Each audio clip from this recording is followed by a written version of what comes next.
Sebelum kalian menonton video ini, silakan klik tombol subscribe terlebih dahulu.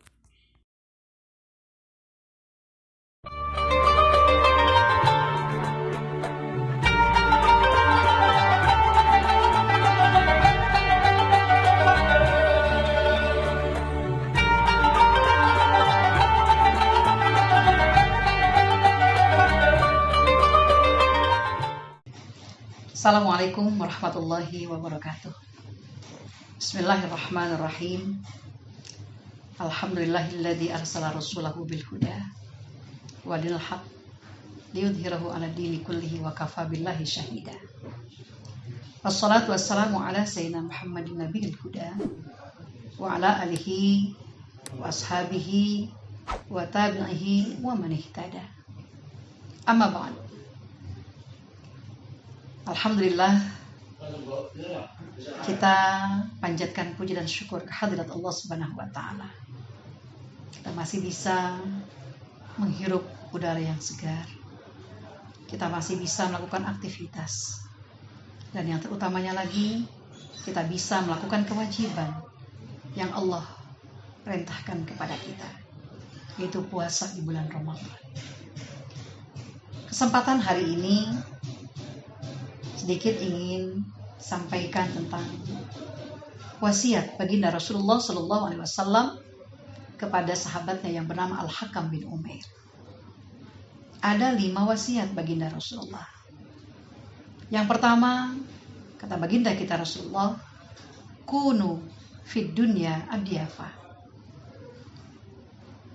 Yang artinya, hendaklah kamu memposisikan dirimu di dunia ini seperti layaknya seorang tamu. Kenapa demikian?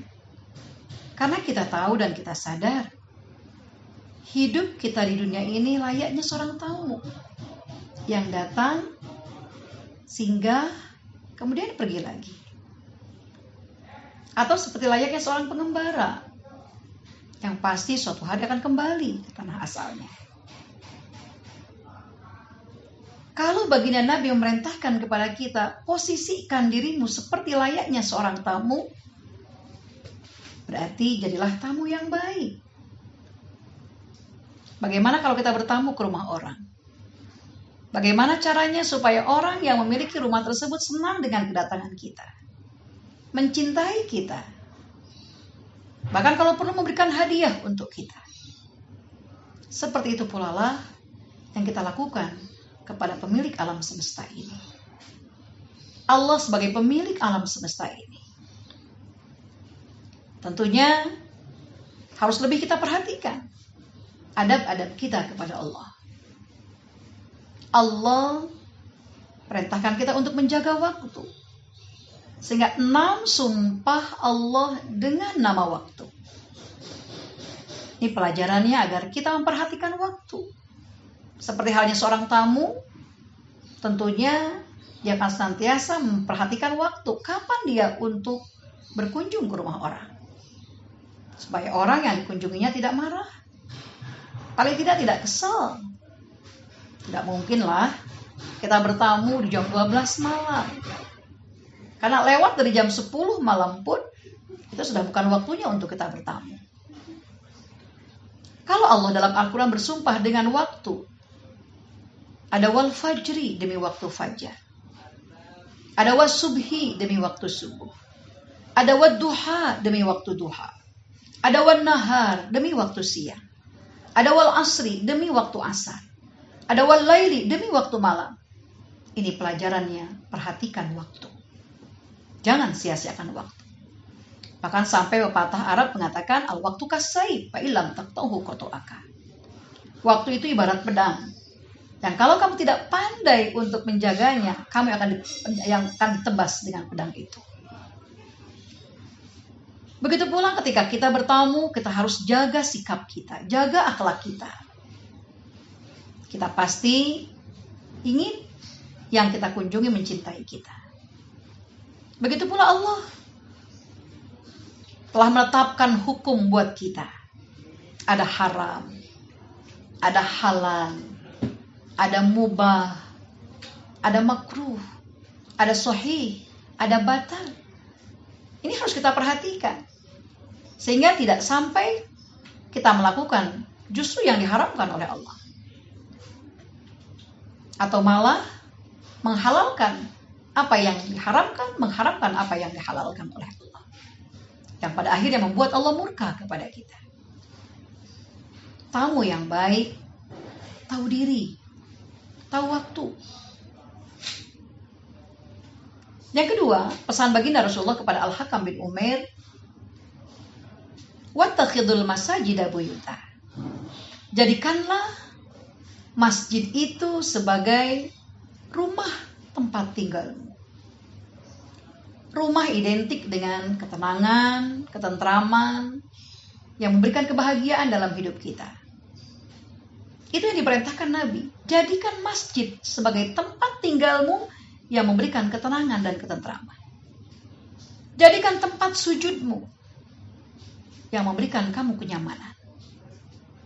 Makanya berbetah-betah kita di tempat yang mendekatkan diri kita kepada Allah, yaitu masjid atau tempat sujud kita.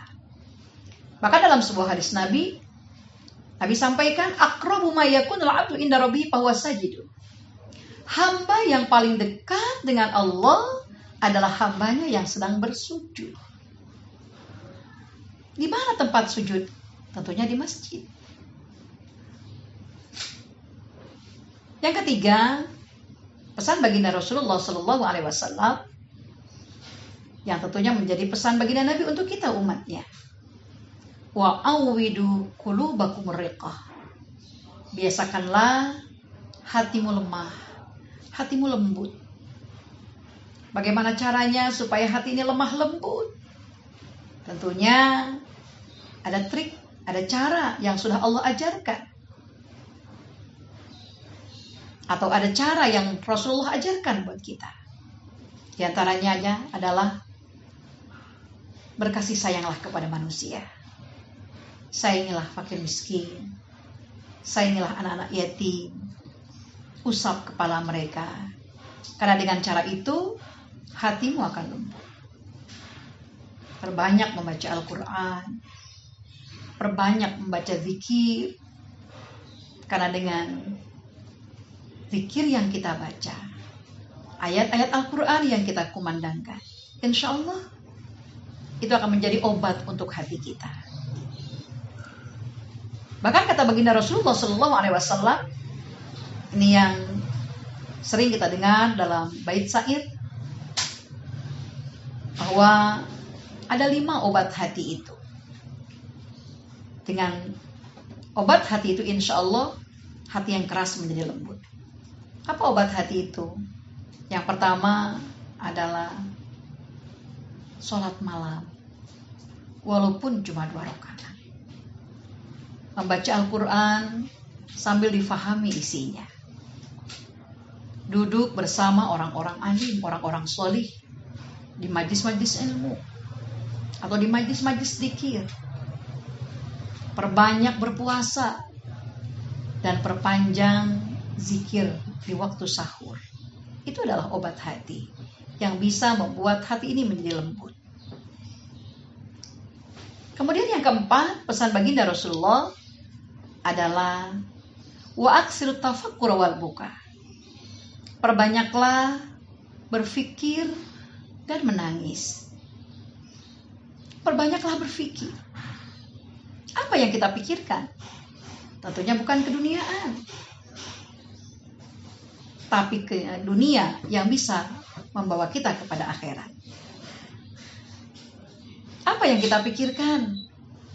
Kita pikirkan bekal apa yang sudah kita persiapkan untuk akhirat kita. Apakah hidup kita sudah bermanfaat untuk orang lain? Bagaimana dengan dosa-dosa yang sudah kita kerjakan? Fikirkan itu. Karena dengan itu pada akhirnya akan memperbanyak kita menangis kepada Allah. Dikatakan dalam sebuah hadis Rasulullah, ada 2 tetesan yang sangat dicintai oleh Allah. Ada 2 tetesan yang sangat dicintai oleh Allah. Tetesan yang pertama adalah tetesan air mata yang menangis karena takut kepada Allah.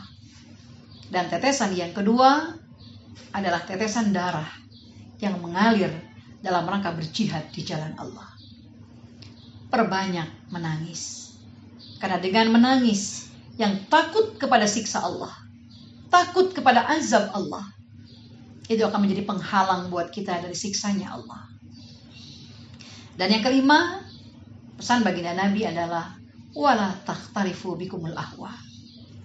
Jangan kita berselisih, jangan kita berbeda-beda hanya karena mengikuti hawa nafsu semata-mata. Hawa nafsu yang apabila diikuti oleh kita akan menghancurkan kita, akan merendahkan martabat kita. Bahkan ancaman dari Allah Subhanahu wa taala bagi orang yang mengikuti hawa nafsunya adalah neraka jahanam. Amma man tagha wa athara al-hayatad dunya fa innal jahima hiyal ma'wa. Orang yang melampaui batas karena mengikuti hawa nafsunya, dia lebih pentingkan dunianya, maka neraka jahimlah tempat tinggalnya. 5 pesan ini bisa menjadi rambu kehidupan buat kita, agar kita berhati-hati dalam menapaki hidup di alam yang cuma sebentar ini. Tajawad minad dunya fa innaka la tadri. Idza janna lailun hal ta'isu ilal fajri. Kita tidak tahu ketika malam datang apakah umur kita sampai besok pagi. Kam min arusin jayyanu hal jauziha wa qad kubidat arwahum lailatal qadri. Berapa banyak pengantin-pengantin yang sudah berhias untuk suaminya, tapi ternyata arwahnya, rohnya dicabut pada malam yang telah ditetapkan itu. Wa kam min sahihin mata bi ghairi illatin wa kam min saqimin asa hina minad dahri. Berapa banyak orang yang sehat meninggal tanpa sebab, meninggal tanpa sakit. Tapi berapa banyak pula orang yang sudah sakit, sehat lagi, sembuh lagi, beraktivitas lagi. Kita tidak tahu karena apa? Karena untuk mati tidak harus ada syarat tua dan sakit. Gunakan kesempatan kita, mudah-mudahan di bulan suci Ramadan ini kita lebih memperhatikan waktu kita. Kita lebih memperhatikan amalan-amalan ibadah kita, sehingga kita menjadi orang-orang yang beruntung dari dunia sampai ke negeri akhirat. Terima kasih, mudah-mudahan bermanfaat. Selamat berbuka. Wabillahi taufiq wal hidayah. Assalamualaikum warahmatullahi wabarakatuh.